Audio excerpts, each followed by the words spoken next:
Now we're going to go ahead and move on and do just a little bit more to our star before we're finished here. As we see here, we've got everything going well like it should be going.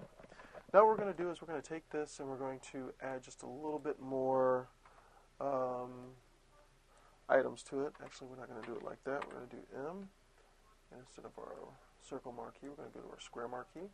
There we go. We'll just create a nice long piece like this, and we will go ahead and, oops, not like that, but like that, fill it in, oops, and bring our screen back.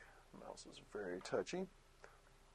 And what we're going to do is we're going to go ahead and go to V, and we're going to free rotate this around like so.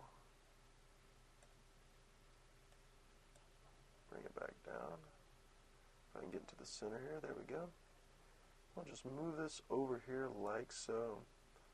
What I'm going to do is I'm going to hit Enter, hold down my Option key so I can copy it off. Go ahead and free transform that back around to the other side, like so. Get into the center here, pull it up, and drop it. Let's actually stretch this out just a little bit more so it resembles the other one. I should have did this another way, but that's fine. We've got it going on right there. So we'll hit Enter to lock it in a layer. Apple deselect, and as you can see, this is a lock star, all on one layer.